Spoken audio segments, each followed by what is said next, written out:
Hi, I'm Brennan, natural lifestyle expert, founder of Desert Mountain Apothecary, and the creator of Natural Lifestyle Optimization. So today, welcome to Natural Lifestyle Optimization, and let's do a little wellness check-in. So we've been in this present situation for going on 3 months. So pretty much our entire spring has been this current situation. So it's really a good time to take stock and think about how you're doing and what are your coping strategies and how do you feel, to really ask yourself. So why don't you ask yourself on a 1 out of 10 scale, how do you feel? And ask yourself often throughout the day just to get a baseline of how you're feeling. And it doesn't, you can be completely neutral towards the answers. Just let them be honest. If it's a 0 out of 10, then score yourself a 0 out of 10. Or unless you ask yourself the question of how do you feel, you might not even know because you're used to feeling so bad. And now, this is all just a big giant recipe for feeling really bad all the time. But it's not a foregone conclusion, and it really doesn't have to be. But it would be if you took no action. So I think it's really important that if you just do nothing, you're probably going to feel crappy all the time.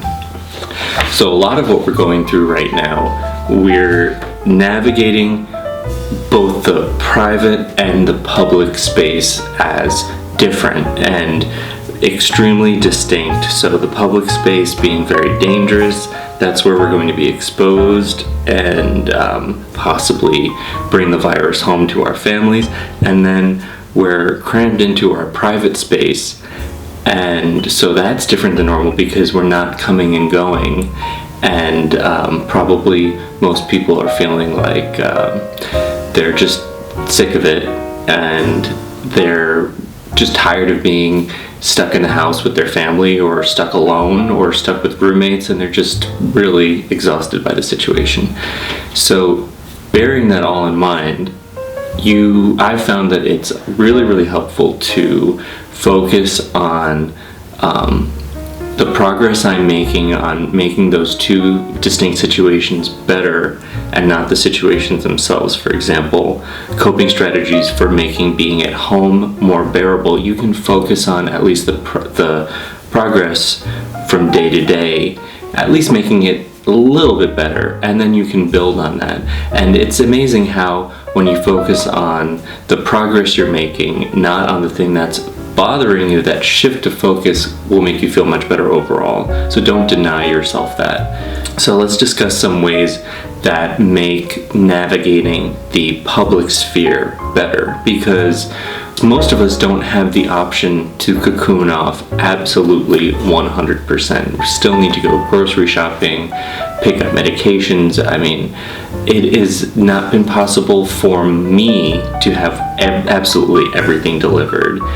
And I feel like the stores I'm going to are doing a really good job of controlling people and sanitizing the store. So I do have some confidence that with precautions, I can still go out in the world and get what I need, and I don't need to be living in fear, because when you're living in fear, you have absolutely no quality of life. So one doesn't cancel out the other. Taking every precaution and taking the situation very seriously does not automatically equate to living in fear, because that's just going to wreck your mind, body, and spirit, and your immune system itself.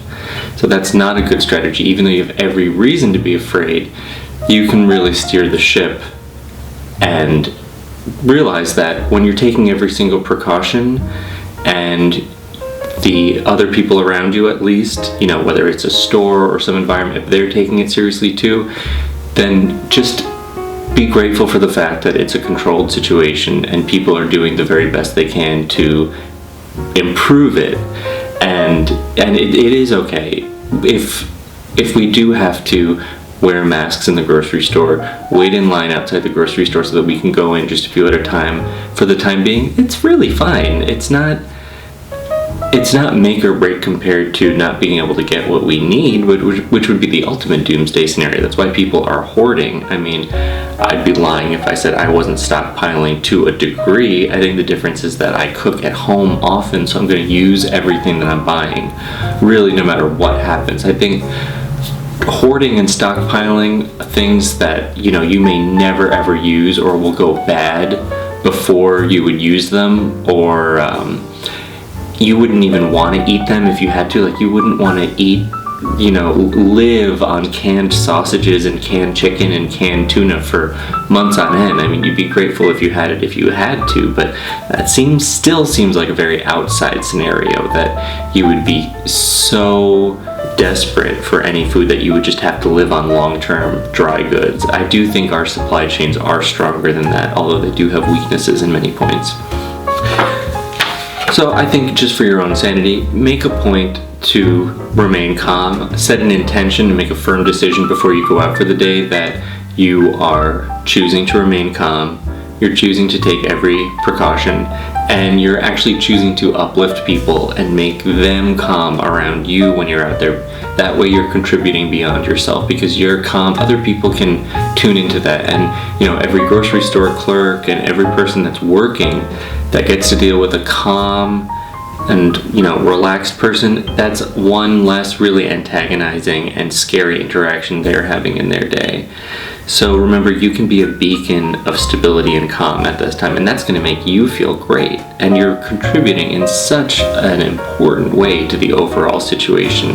And when things go back to normal, that's just one more person that can seamlessly go back to normal, and everyone else can model that all the better. So remember, you are modeling what you would like to see, and that's calm and taking the situation seriously.